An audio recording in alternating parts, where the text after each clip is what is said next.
At the time of her birth, Queen Elizabeth II was third in line to the throne, with becoming monarch just a slim possibility. But once her uncle, Edward VIII, abdicated after less than a year on the throne, the then young princess became heir apparent, with dreams of a life she had chosen gone. But what had the Queen hoped for her future as a young girl? The coronation of Edward VIII was due to take place in May 1937.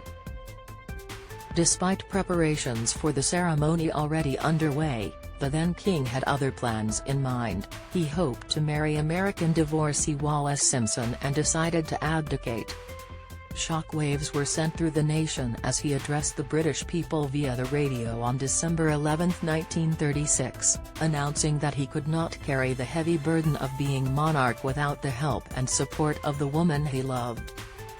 And with that, the Queen's father, George VI, became king with the Queen, as his eldest daughter, now heir to the throne. In the 2018 Channel 5 documentary, Elizabeth, Our Queen, the story of how Her Majesty heard the news was revealed.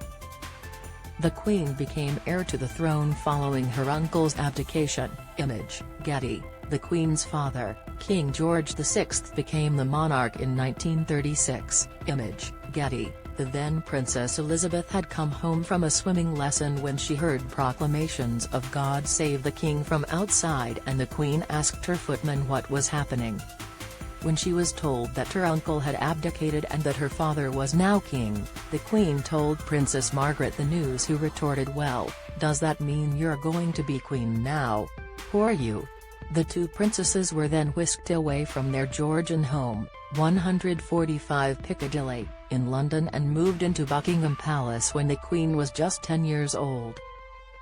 Historians Tom Holland and Dominic Sandbrook, speaking on the Rest is History podcast, explained that the king was extremely upset by his brother's abdication and was terrified by the role, with his daughter, the late Queen Elizabeth, suddenly heir apparent with the future she envisioned now long gone.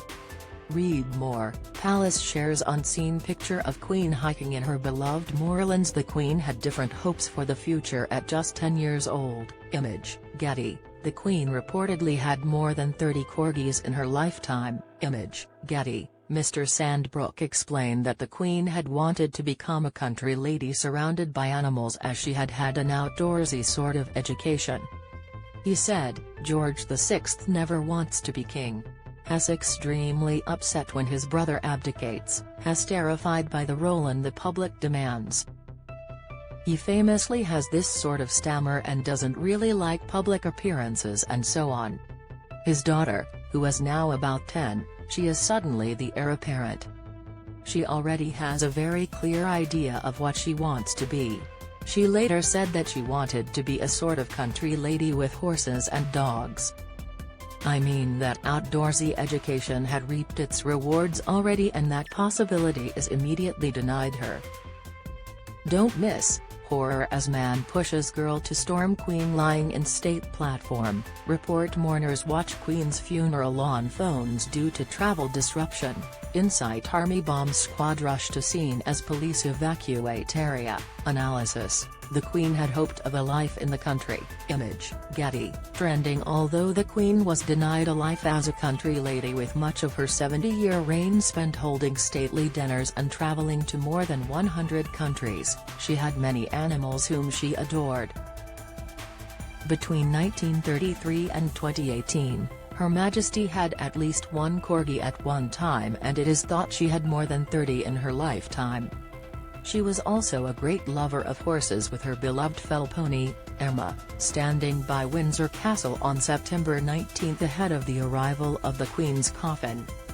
The late monarch began horse riding at just 3 years old, was given her first horse at 4, and owned more than 100 horses in her life of 96 years.